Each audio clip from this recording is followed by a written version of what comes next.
everyone, welcome back to Sweet Yellow House. It's time for our Friday crafts, but before we get started, please hit that subscribe button so you never miss a video. With that, let's get started. Project 1. We are going in and we are going to get our trimmings to mold, our paper clay, and our type bond glue.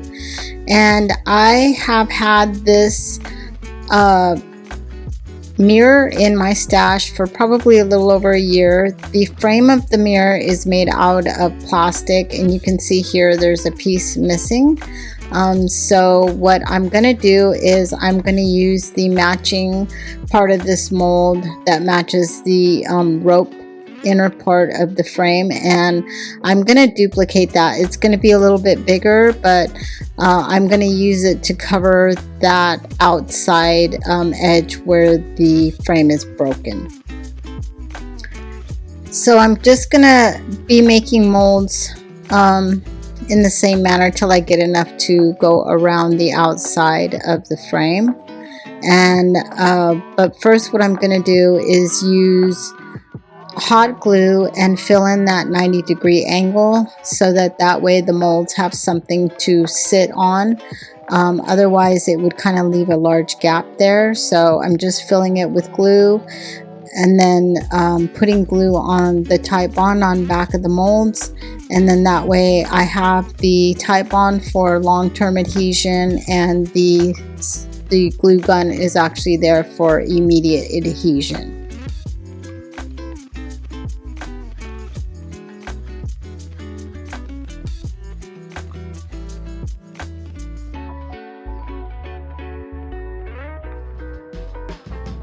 Once I get that all around and placed around the outside of the mirror, I'm going to let the glue and also the mold set up.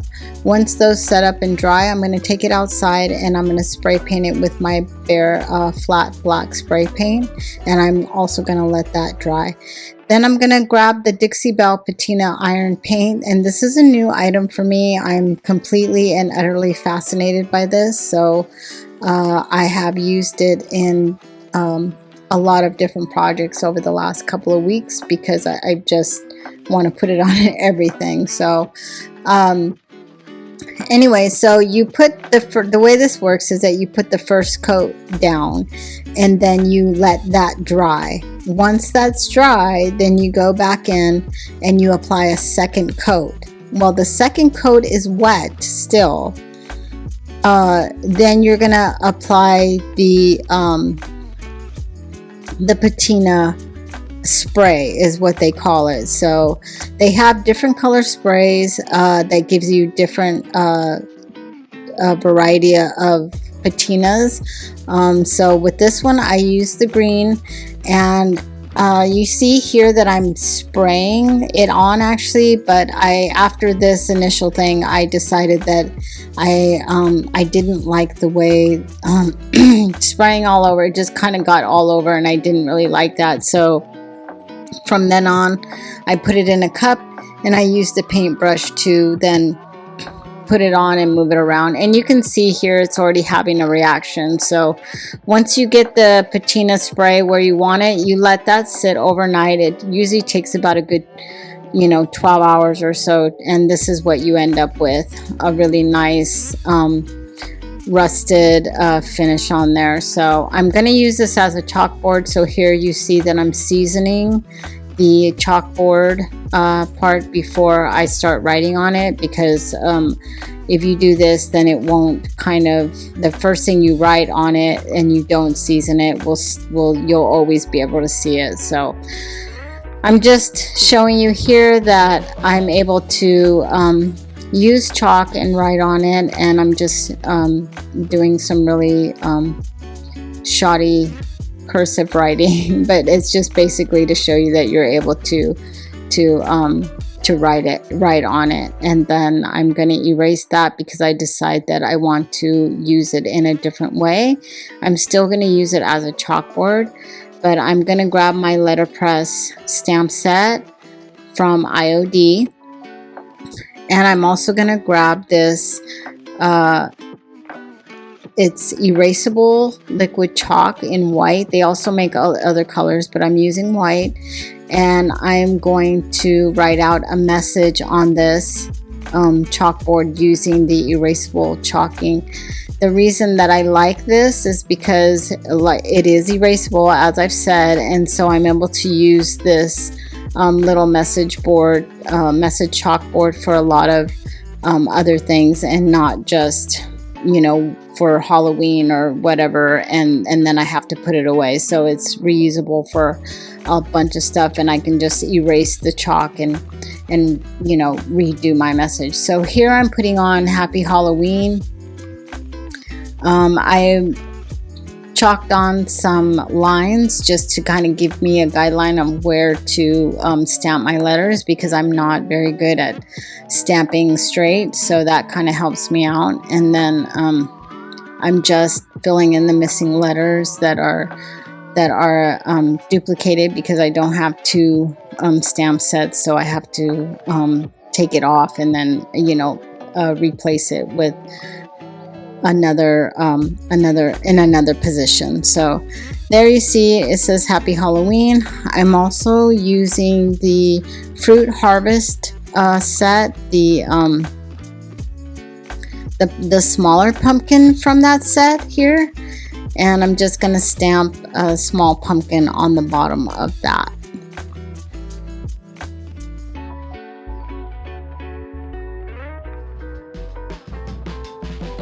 Once I got everything stamped and where I want it, I'm just taking a Q-tip and I'm erasing that the chalk guidelines that I put down for myself, and it's as easy as that.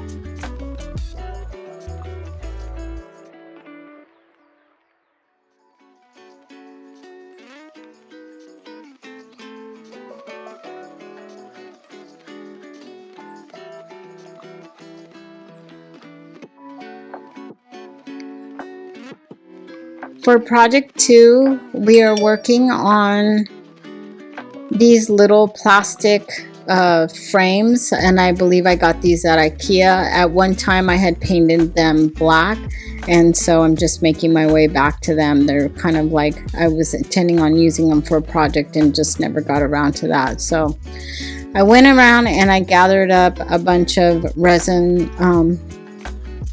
castings that I had from other projects, and I just decided that I would use those up. So I gathered up what I thought would look good. I grabbed my glue gun and I just proceeded to glue those down with my glue gun. Once I got everything where I wanted it and everything placed, I took them outside, and again I sprayed those with my bare flat black paint, and then I let those dry overnight. Once they were dry, I grabbed my Dixie Bell patina paint in the iron, and again I just put an initial first layer on, and then I'm gonna let that layer dry. I'm making sure that I'm getting into the crevices and stuff, because normally that's where rust would set into. So once I got that on, I let it dry for about 20 minutes or so, and then I applied my second coat. While my second coat was drying, I went in with the green patina spray, and I did not spray that. I just put it in a small cup and used a brush to apply that to the item. This usually takes a little bit to set up, so you might see a small initial reaction, but then usually it'll, you know, the day later you'll see a big reaction, and here's what that looks like the next day.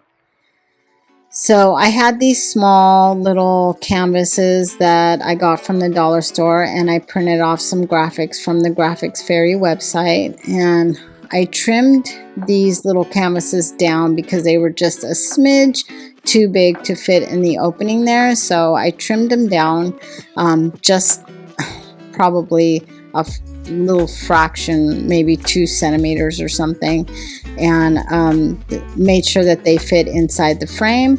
I grabbed the Mod Podge in the mat, and I used that to Mod Podge the pictures onto the canvases.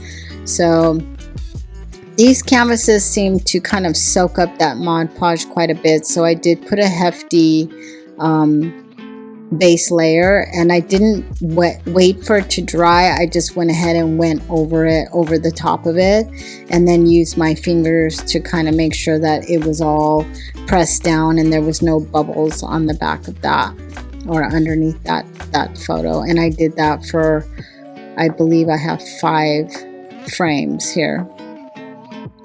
I let that dry, and once that was dry, I went in with my antiquing wax mixed with a little bit of water, and I went over all the canvases with that to make them look more antique. The pictures that I printed already looked pretty antique because, you know, they're a little more scarier, just type of Halloween-ish looking, but I just wanted to give it kind of that more rustic look, so I went ahead and went over all of them, and I let it kind of sit there for a minute or two, and then I used a napkin to kind of dab that off. I didn't wipe it all the way off, I just dabbed off until I was happy with the way that looked. So I let those dry for a good several hours, and then I proceeded to take the canvas and I popped those frames open just because the canvas was a little too thick to kind of slide down in there easily, and then I used my glue gun to kind of glue those corners shut so that the frame wouldn't keep popping open.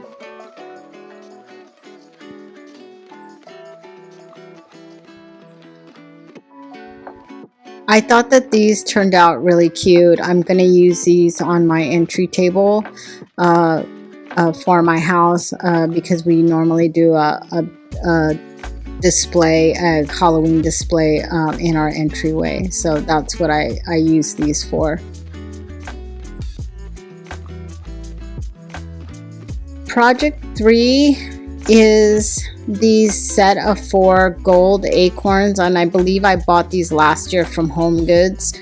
So I'm going to take those outside and spray them with my Behr flat black spray paint, and I'm going to do a good couple of coats to make sure all that gold's covered up, and then I'm going to let those dry overnight. Then I'm going to go back in and I'm going to grab my patina paint, my Dixie Bell patina paint in the iron again, and I'm going to prop these up and I'm going to put a first coat on those.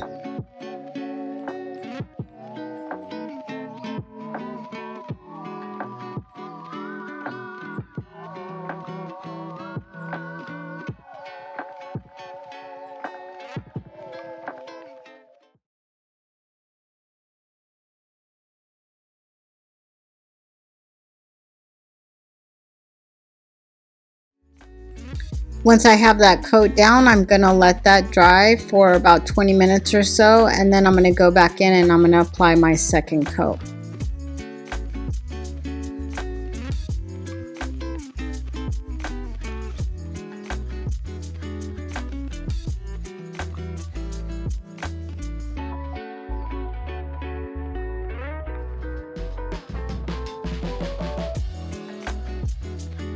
While that second coat is still wet, again, I'm going to go back in with the patina spray and I'm going to pour that in a small cup and apply that with a paintbrush, and I'm going to let that sit overnight, and that's how those acorns turned out, which I thought was super cute. I think they look really cute sitting in this little footed bowl.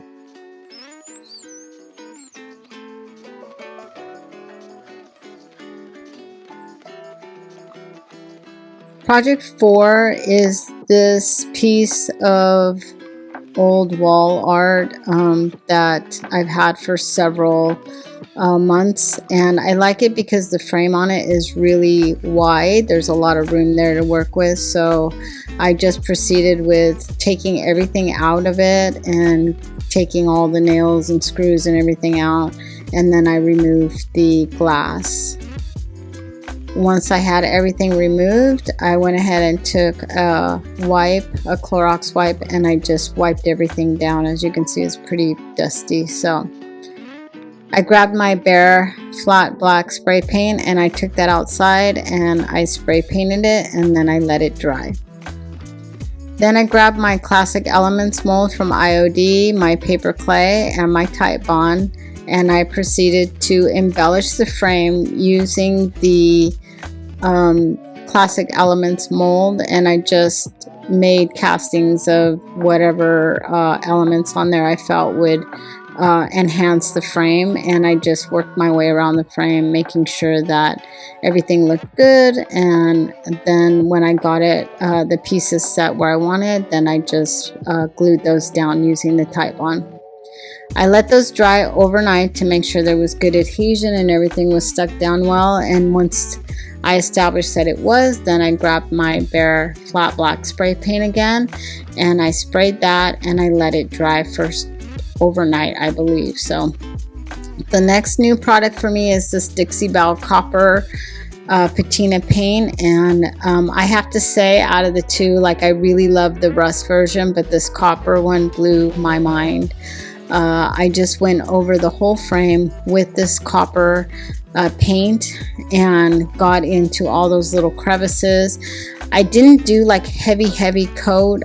You can still see some of the black showing through, but once I got all of that where I wanted, then I let that dry for a good 20-30 minutes, just because the paint was a little bit heavier on this one.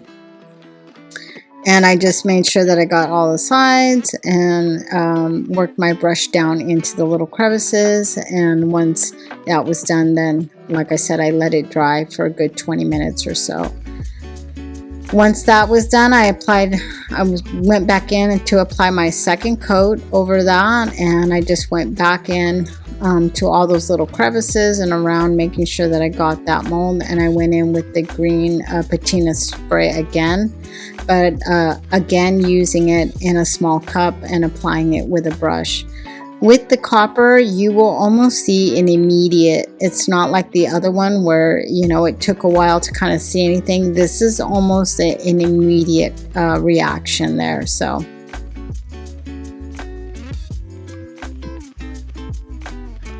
as soon as I saw it turning, I knew I was going to love it, and I almost just couldn't wait to see what the end result was. So this is what it is. You can still see some of the copper showing through there, but the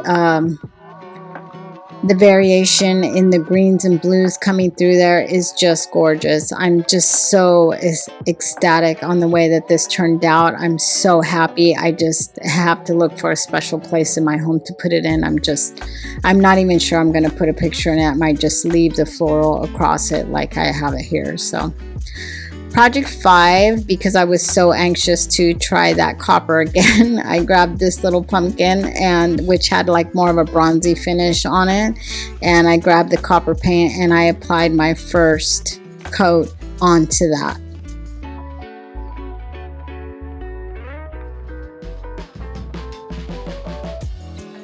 Once I got that all applied, I let it dry for a good 20 minutes or so, and then I went back with my second coat.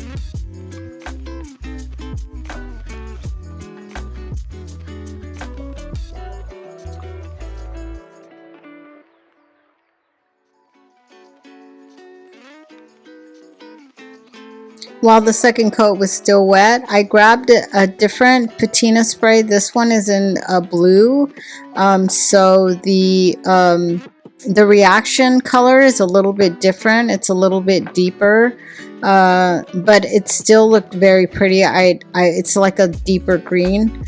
But I also went in and used some of the green after I applied all the blue, and just put some of that over it, and I let it sit overnight, and then this is how the pumpkin turned out. I really like the way combining both of the patina sprays, the color variation that it gave, and I was super happy with this as well.